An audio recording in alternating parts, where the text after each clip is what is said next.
অসমবাসী ৰাইজলৈ এই ঈদুল জোহাৰ মানে আমি আজি পালন কৰিলোঁ।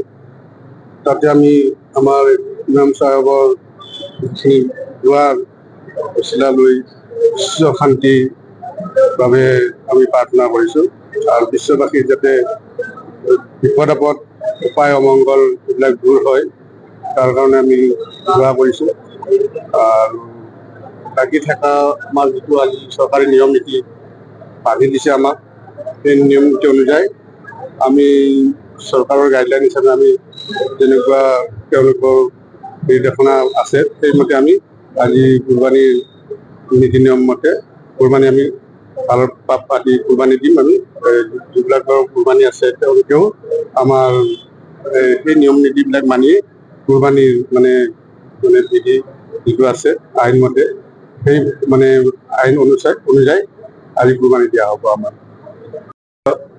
সদৌ অসমবাসীলৈ ঈদুল জোহাৰ শুভেচ্ছা জনালোঁ।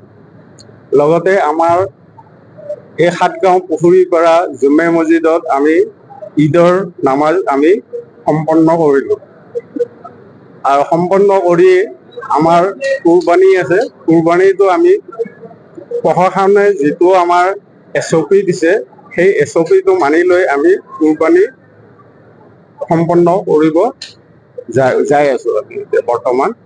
গতিকে এইখিনি আমি কৰি লৈ গোটেই অসমবাসীলৈ আৰু এটা মোৰ তাৰমানে অনুৰোধ যে সকলোৱে জানো এই SOPটো মানি লয়।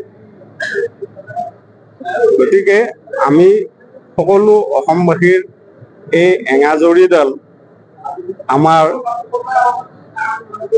ভাতৃবুদ্ধ কৰি ৰাখে যেন, এই মোৰ ক'বলৈ।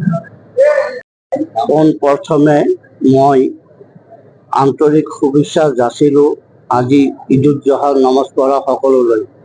তাৰ লগতে মই আৰু ক'ব বিচাৰিছোঁ, বিশ্বৰ অকল মমিন মুছলমান নহয়, জাতি অকল আমাৰ মুছলিম বুলি নহয়, বিভিন্ন জাতি ধৰ্ম লগ লাগি ভাতৃত্ব সম্পৰ্ক অটুট ৰাখি যেতিয়া মিলিপ্ৰীতি চলে আৰু জাতি ধৰ্ম লৈ পেলাই যাতে হিংসা আদি ইত্যাদি নকৰে, শান্তিপূৰ্ণ হিচাপে যদি আমাৰ দেশ, আমাৰ ৰাজ্য, আমাৰ গাঁও ভাতৃত্বমূলক হিন্দু মুছলিম শিখ ইছাই আদি ইত্যাদি লগ লাগি ভাই ভাই হিচাপে যেতিয়া চলি ফুৰি থাকে, সেইটোৱে মই ক'ব লগা, তাৰ বিশেষ একো নকওঁ।